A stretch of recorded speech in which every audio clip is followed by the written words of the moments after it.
Vamos ouvir atentamente este homem. Mas lá fora há um povo que exige justiça. E responsabilizo o governador de Michoacán e a Guarda Civil, ao general Ortega, por qualquer coisa que me possa acontecer. Evidentemente, ele sabia que algo estava prestes a acontecer com ele, e esses temores não demorariam a se tornar realidade. A praça principal de Uruapán, Michoacán, no México, ela estava cheia de pessoas, graças à celebração do tradicional Festival das Velas, uma das muitas atividades que essa cidade organiza para homenagear seus mortos durante o Dia dos Mortos. A música tocava, as famílias caminhavam entre os altares e o ar cheirava a flores frescas, até que o eco de alguns disparos desfez a calma e o festival se transformou em uma debandada de gritos e sirenes. Carlos Manzo caiu no chão com vários tiros. Os participantes, apavorados, correram para se proteger atrás das barracas. Os músicos se dispersaram e as velas, que até aquele momento eram símbolo de memória, se refletiram nas poças de sangue. Mas não vamos nos adiantar. Porque o sujeito estava na mira dos grupos criminosos? Porque ele acusava o governo nacional do que estava acontecendo? O que aconteceu nos protestos que ocorreram após o ataque? Quais foram as palavras comoventes da viúva? Para tentar responder a essas e outras perguntas, vamos voltar ao dia 1º de novembro de 2025, o dia em que Carlos Manzo foi assassinado. Antes de prosseguir, é importante ressaltar que as investigações oficiais do caso estão em andamento. Por isso, pode acontecer que alguma das informações apresentadas neste vídeo seja modificada com o passar das horas. Se quiserem uma continuação, escrevam Manso nos comentários. Dessa forma, saberemos que esse tema é do seu interesse e vamos aprofundar nele. Vamos começar. Quem era Carlos Manzo? Carlos Manzo nasceu em 9 de maio de 1985 em Uruapán, Michoacán. Desde pequeno, ele não era alheio a discussões cujo objetivo fosse pensar no próximo e levantar a bandeira da solidariedade. Seu pai, Juan Manso Seja, era um grande ativista social, e seu olhar crítico e dedicação aos desfavorecidos rapidamente influenciaram seus filhos. Emocional e demonstrando ter uma grande capacidade de liderança. Carlos Manzo se formou em 2016 no Instituto Tecnológico e de Estudos Superiores do Ocidente. De lá, saiu com uma licenciatura em Ciências Políticas e Gestão Pública e um objetivo mais do que claro: lutar por seus sonhos e ideais. Para quem não o conhecia, ele se apresentava como um ativista social, assim como seu pai, e alegava manter um forte compromisso com o meio ambiente. Entre 2017 e 2018, atuou como auditor do Instituto Mexicano do Seguro Social. Ele trabalhou na Galeria de Arte do Irmão e exerceu funções auxiliares e de coordenação em várias empresas. Sua dedicação e vocação fizeram com que logo todos percebessem que o jovem tinha muito mais a oferecer. Por isso, ninguém se surpreendeu quando, nas eleições federais de 2021, ele foi indicado pelo Movimento Regeneração Nacional. Como deputado federal, pelo Distrito 9 de Michoacán, com sede em Uruapán, ocupou seu assento na legislatura do Congresso da União de 1º de setembro de 2021 a 27 de fevereiro de 2024. Mas Carlos Alberto não se destacava apenas pelo seu carisma e vontade, também era reconhecido por sua firmeza ao se posicionar contra o que considerava injusto. Em 25 de novembro de 2023, ele foi detido brevemente por agentes da Guarda Civil de Michoacán, depois de acusar os policiais de tentarem extorquir uma cidadã. O incidente, transmitido ao vivo no Facebook, terminou com Manzo libertado minutos depois. Naquele momento, o então deputado foi agredido pelas forças de segurança, mas foram os cidadãos que saíram em seu apoio. Esse evento exemplifica claramente o que Manzo representava para muitos. Ele era mais um daqueles que estavam cansados da insegurança e de ver como os órgãos que, em teoria, deveriam defender os inocentes só demonstram um abuso intempestivo. Esse perfil confrontador fez com que ele ganhasse popularidade e, por isso, em 27 de fevereiro de 2024, Manzo solicitou licença do seu cargo para concorrer como candidato à Prefeitura Municipal de Uruapán. A partir de então, ele redobrou seus esforços, passou a visitar os lugares que ninguém mais queria visitar, conversou com seus vizinhos e se tornou porta-voz. daqueles que são sistematicamente invisibilizados, e esse esforço valeria a pena, já que ele seria eleito com aproximadamente 66% dos votos, tornando-se o primeiro prefeito independente do município de Uruapã. Seus mais próximos afirmam que ele tinha uma fé genuína de que as coisas podiam mudar, mas seu caráter também o tornou um alvo. Enquanto denunciava calorosamente e sem papas na língua a intromissão dos cartéis na política local, um destino sombrio parecia começar a se aproximar dele. Um homem na mira. Vamos colocar um pouco de contexto para entender melhor o tom da tragédia. Michoacán é uma das regiões mais violentas do México. Sua riqueza agrícola, especialmente o abacate chamado de ouro verde, atraiu grupos criminosos que exigem taxas, controlam rotas e sequestram carregamentos. Nesse mapa, controlado pela máfia e pela incerteza, atuam gangues como o Cartel Jalisco Nova Geração, a Nova Família Michoacana e os Viagras que disputam o território à bala. Essa disputa gerou massacres, ataques armados em espaços públicos, assassinatos de funcionários e altos níveis de extorsão, o que mantém o município como um dos mais perigosos do estado. Um dos episódios mais cruéis ocorreu em 2019, quando 19 pessoas foram assassinadas e seus corpos pendurados em pontes e espalhados em vias públicas. Como é de se supor, o poder político local é uma peça estratégica que os criminosos buscam tomar para si ou eliminar completamente. Por isso, cada prefeito se torna um alvo. Ele pode se tornar um obstáculo ou um aliado, mas raramente cumpre o papel de simples funcionário. Manzo esteve desde o início no extremo que se recusou a ter complacência com quem viola a lei. Sua gestão destacou-se pela postura crítica diante da criminalidade e pelo apelo por medidas firmes contra a violência na região. O homem chegou a declarar, e cito, "Bandido que encontrar que estiver armado e que resistir à prisão tem que ser abatido." Essa retórica o levou a confrontos com o governador Alfredo Ramírez Bedoya e a presidenta Cláudia Sheinbaum, defensores de uma política de segurança federal onde a mão dura é questionada. Em maio de 2025, Manzo desafiou publicamente Cláudia Sheinbaum a demonstrar que essa estratégia poderia reduzir a criminalidade em Uruapã. Em setembro do mesmo ano, após o assassinato de um policial municipal, Carlos Manzo cancelou as festividades do Grito da Independência e solicitou o apoio direto da presidenta Cláudia Sheinbaum para conter a violência, argumentando que os grupos criminosos operavam com armas de uso exclusivo do exército. Essas declarações levaram Manzo a ser chamado de "o Bukele mexicano" em alguns lugares, uma alusão ao método severo que o presidente de El Salvador impôs para combater as gangues.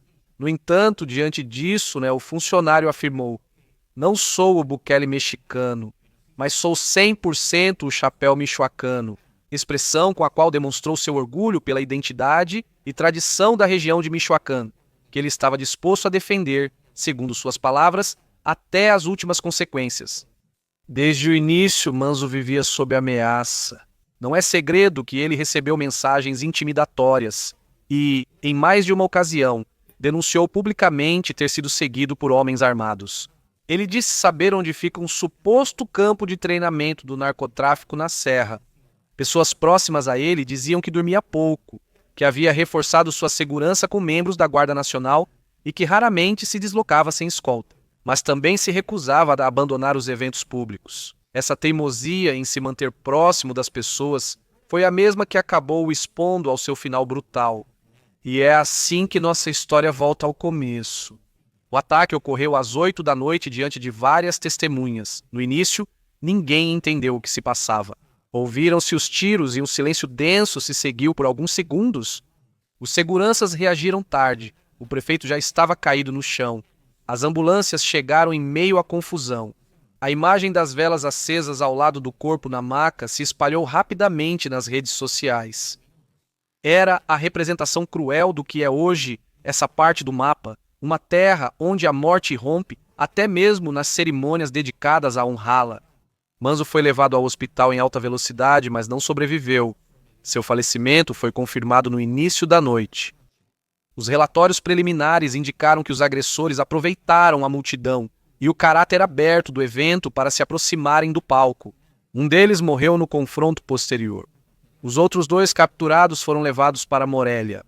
As autoridades não descartaram nenhuma hipótese, embora os antecedentes apontem para uma retaliação do Cartel Jalisco Nueva Geração, organização que já havia ameaçado Manso por suas denúncias e operações contra a extorsão de produtores.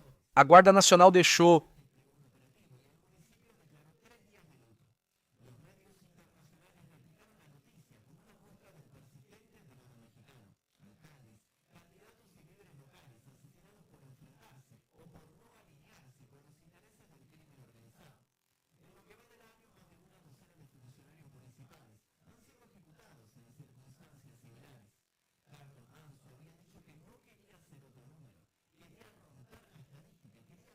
Guarda Nacional da Guarda Nacional, Guarda da Guarda Presidencial. O Sr. Vaughan convocou o gabinete do governador do estado, Alfredo Ramanesser. Centenas de cidadãos com os gritos decidiram traduzir sua dor. Shir Albi Dias Manso se aglomerou nas portas do palácio do governo de Michoacán, portas que não demoraram a ceder à pressão coletiva. Dessa forma, a multidão invadiu, jogou móveis das sacadas, ateou fogo em objetos e deixou marcas de indignação, com pichações desleixadas, mas com um conteúdo mais do que claro. Nelas podia-se ler: "O governo o matou." A frase logo se espalhou. Como um vídeo viral, mas sem precisar de virtualidade, apareceu nas praças pequenas, nos mercados, no olhar dos agricultores que já não querem mais uma extorsão e na reivindicação dos jovens que pedem escolas seguras e não funerais. O mais significativo não foi o dano material, mas sim o gesto. Uma cidadania que já não tolera que seu luto fique no silêncio dos números. Aqueles que qualificaram a ação como vandalismo enfrentaram aqueles que afirmam que o fato de um prefeito com escoltas, colete à prova de balas e proteção federal designada ter sido executado. Em plena inauguração, um festival público não pode deixar de alimentar uma sensação de vulnerabilidade coletiva. E o povo, ao se sentir vulnerável, é capaz de qualquer coisa. Após a invasão, as autoridades estaduais denunciaram os invasores e retomaram o controle. No entanto, o conflito está longe de encontrar um ponto final. A viúva de Manso. Durante o velório de Carlos Manso, Uruapã foi tomada por tristeza, indignação e promessas de resistência. Diante do caixão, rodeada por vizinhos, colegas e amigos do prefeito assassinado, sua esposa, Grécia Queiroz, falou com serenidade que mal escondia a dor da perda. Suas palavras não foram apenas uma despedida, mas um manifesto contra a violência que sufoca sua terra. Ela pediu ao povo de Uruapã para vencer o medo e manter viva a causa pela qual seu marido havia dado a vida. Uma luta contra o crime organizado e a corrupção que, segundo ela disse, o governo federal não soube ou não quis enfrentar. Queiroz pediu união e orgulho de pertencer a uma comunidade antes símbolo de paz e trabalho. Disse que esse era o Uruapã que Manso sonhava defender e que agora essa tarefa deveria continuar nas mãos de todos. Seu discurso, pronunciado entre soluços e aplausos, foi também um chamado profundo para educar as novas gerações. Advertiu que a mudança deveria começar dentro dos lares, na forma como se criam os filhos, no exemplo que se dá a eles. Mencionou o jovem assassino de aluguel morto no ataque, destacando que também havia uma mãe chorando por ele. Refletiu que talvez, se aquele rapaz tivesse recebido amor, orientação e apoio, nunca teria empunhado uma arma nem atentado contra a vida de seu marido. Essa ideia, a de 2 mortes refletidas, 2 famílias destruídas pela mesma violência, ressoou com força no local. A viúva afirmou que a verdadeira batalha não se trava apenas com armas, mas com comunidade e com memória. Ela disse que Carlos Manso acreditava em um México diferente, um país onde os cidadãos se levantassem para defender o que é seu, e concluiu que, se realmente quisessem honrar seu nome, o caminho era continuar seu legado. O grande problema é como fazer isso. No X, no Instagram e em todas as plataformas, os cidadãos compartilham sua visão sobre o assunto, fazendo com que as perguntas se multipliquem. O que vai acontecer agora? Isso vai causar alguma mudança radical? Segundo alguns analistas, a figura da presidenta mexicana está perdendo força e a confiança daqueles que eram seus seguidores. E há até quem atribua certas previsões do artista Paravicini, conhecido como o Nostradamus argentino, ao assunto. O homem desenhou uma mulher sob a frase: México governado por uma mulher. A flor será o caos. Será que isso é tudo o que está por vir? Mais e mais caos? Depois que o governador de Michoacán, Alfredo Ramírez Bedoya, chegou para dar os pêsames à família de Carlos Manso, um grande grupo de moradores da cidade que estava do lado de fora do local do velório o expulsou com gritos e insultos. O povo acredita que tudo poderia ter sido evitado, que se Manso não está mais aqui, é porque o deixaram sozinho. Alguns vizinhos lembram do ex-prefeito visitando mercados e escolas, falando sem microfone e prometendo que nem tudo está perdido. Outros preferem silêncio, temendo o que virá. Em um país onde os homicídios políticos se contam às dezenas, a morte de Manso faz parte de uma tendência dolorosamente conhecida, a do Estado fragmentado entre territórios, onde manda quem tem mais armas. O crime, como fica claro, não tirou apenas uma vida, mas também atingiu o símbolo da resistência civil diante do medo. Hoje, na praça, onde as velas ainda deixam cera seca sobre o calçamento, os habitantes de Uruapã colocam oferendas, não só aos seus ancestrais, mas também ao homem que quis desafiar os vivos que governam das sombras. A justiça mexicana promete uma investigação, mas o país já viu promessas demais não serem cumpridas. O México fica assim dividido entre aqueles que se sentem resignados e aqueles que desejam encontrar uma forma ativa de se opor a tanta injustiça e impunidade. O governo foi realmente responsável por essa morte? Manso foi realmente vítima de abandono federal? Como enfrentar um desgraçado tão cruel?